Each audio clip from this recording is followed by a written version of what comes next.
ওরা এখন খাইতেছ, কিন্তু আমাদের খোঁজ খবর না। 3 মাস হয়েছে আমি সিএমএস এ একবার সাইরুস দেখেছি, 3 মাস 1 মাসের ভিতরে মানে একবার গেছে, 3 মাসও যায় নাই। কিন্তু এখানে বলা হাসতে পারবে, আমি শুনছি ওর কাছে এটাও ধরা হবে, কেন খবর নেওয়া হবে না, কেন আমরা আমরা টাকা লেগে কেউ আন্দোলন করি নাই। যখন আন্দোলন গেছি তখন কেউ বলে না যে আমাদেরকে টাকা দিবে। আমরা আন্দোলন করছি যারা ইসলাম বিরোধী কাজ করে, যারা দেশ বিরোধী কাজ করে, ভারতের মানে রাষ্ট্রযন্ত্র কাজ করতেছে, তাদের বিরুদ্ধে আন্দোলন করছি। শুধু কদমতলী থানাতে গুলিবিদ্ধ হয়, কতজন 90 জনের ভিতর মারা গেছে একমাত্র আল্লাহ ভালো জানে, বা আমি 17 জন নিচে ওইখান থেকে কয়জন বাঁচছে এটা আমি নিজে বলতে পারবো না। আমি 20 তারিখে যাত্রাবাড়ি ফ্লাইওভার উপরে যখন আমরা ওইখানে শান্তিপূর্ণভাবে আন্দোলন করতেছিলাম, তখন যাত্রাবাড়ি থানার পুলিশ, তখন ওইখানে আবার বিজিবিও ছিল। আমার আরেকটা ওইখানে একটা কথা হলো, বিজিবি হচ্ছে বাংলাদেশের বর্ডার পাহারা দিবে, তারা কেন আমাদের আন্দোলনের ভিতরে এসে গুলি করবে? তারা বর্ডারে পাহারা দিবে, তারা ইন্ডিয়ার গুলি করে না, কেন বিএসএফ এর গুলি করে না? আমাদের তো মা বোনের গুলি করে বর্ডারের মাথায়, ওইখানে কেন দেশের জনগণের উপর তাদের গুলি করে? তাদেরকে এই দায়িত্ব কে দিছে?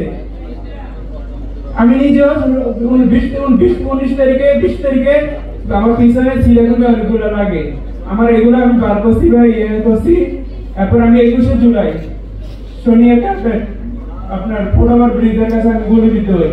ওখানে আমরা একসাথে 3 জন গুলিবিদ্ধ হই, একজন এক জায়গাতে মারা গেছে আর 2 জন আমরা মানে বেঁচে কোন রকম। আমার ওই সময় কেউ ধরে না, আমি নিজে আমার পেটে গুলি লাগছে, আমি পেটে হাত দিয়ে রিস্কা একটা লিখে নিয়ে আমি নিজের উপশিবঙ্গ হসপিটালে গেছি। ওইখানে আমার এক ভাইয়ের সাহায্য করে আমি নিজে ওইখানে নিয়ে পেটে পর আমার পিতা মাতা বা আমার ওয়াইফের ফোন দিয়ে আমি ঢাকা মেডিকেলে আমার নেওয়া হয়।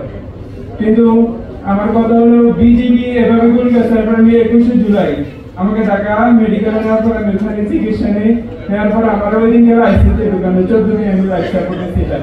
এবং আইসিউতে ছাত্রলীগের সেক্রেটারি ইনান, ওই মানে নিষিদ্ধ সংগঠন নিষিদ্ধ ছাত্রলীগের সংগঠন ইনানের নেতৃত্বে আইসিউতে প্রচার ওই সময় অনেকে মারার চেষ্টা করে, কিন্তু আল্লাহর রহমতে ওইখানে নার্স বা ডাক্তার যারা ছিল তারা খুবই ভালো ছিল, তাদের কারণে আমরা বেঁচে যাই, না আমাদেরকে আইসিইউতে মেরে ফেলা হতো। এরপরে 24শে আগস্ট উন্নত চিকিৎসার জন্য সিএমএস এ পাঠানো হয়। একজন আমার বাড়ি এখানে কথা বলছে মহিউদ্দিন রাব্বি আমার সাথে সিএমএস আমরা একসাথে পাশাপাশি বেড়েছিলাম। এখনো মানে চিকিৎসা সিএমএস এর জন্য কিন্তু ঢাকা মেডিকেলে আমরা চিকিৎসা পাইনি। ঢাকা মেডিকেলে আমাদের উপরে অনেক ইয়ে করছে, আমরা ওই এখনো ঢাকা মেডিকেলে 100 এর ভিতরে 90% আমাদের দর্শক ডাক্তার এখনো আছে। আন্দোলনটা ছিল বৈষম্য বিরোধী ছাত্র আন্দোলন, যেটা ছাত্ররা শুরু করেছিল তাদের কোটা নিয়ে দাবির বিনিময়।